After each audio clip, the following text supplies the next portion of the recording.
Hello, my name is Christian Durant and welcome back. In this video, I'm going to be walking you through the Rain Cloud in a Jar STEM project. What you're going to need for this project is 2 jars. Clear cups work as well. You can use clear cups too. A sponge. A spoon. Plastic or metal, doesn't matter. And then food coloring. Doesn't matter if it's liquid or gel, both work. So I want to first begin by taking the sponge and removing the rough side of it. So just take the rough side and tear it off. Like so. So we're going to start our project by filling up one of the jars 3/4 of the way with water. So next what we're going to do is we're going to grab our food coloring, open up the jar, and pick any color of food coloring that you want to color the water. This water here is going to be our ocean water. So you can make it blue, so it could be like real ocean water, or you can make it any color you want. It really doesn't matter, but for this, I don't have blue food coloring, so I'm going to be using pink.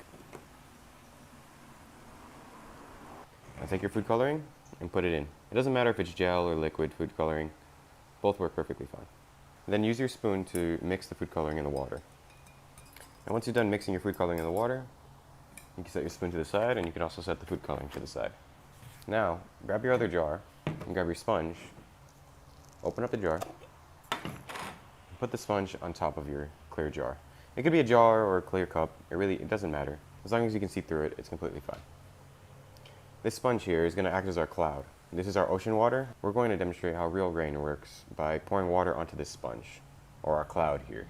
And as this sponge gets full, the water is going to start dripping or pouring down, and that's going to be like our rain. When real clouds get full of ocean water, they begin to get heavy, and they begin to rain. So that's what we're going to be creating here. So with our sponge on top of our clear jar here, and our ocean water here, we're going to grab our spoon, and we're going to begin scooping water onto the sponge. And eventually, our sponge is going to get so saturated or full of water that it's going to start dripping down, creating our rain.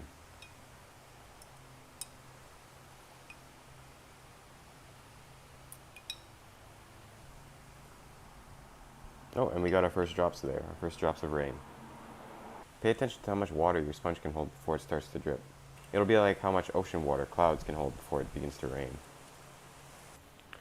As you can see here, we got a decent amount of water dripping out of our sponge. So what we could do now is pick up our sponge and see how much water it held before it started to drip. And if you squeeze it, you're going to notice that a lot of water came out. Not all of the water that went into the sponge dripped. There's still a lot that it absorbed inside the sponge. So if you take it and try to squeeze over the jar, you can see how much is coming out. It had to absorb that much before it began to drip. And there you guys have it. I hope it didn't get too messy. I hope you guys were able to enjoy the Rain Cloud in a Jar project. And I'll see you guys in the next video.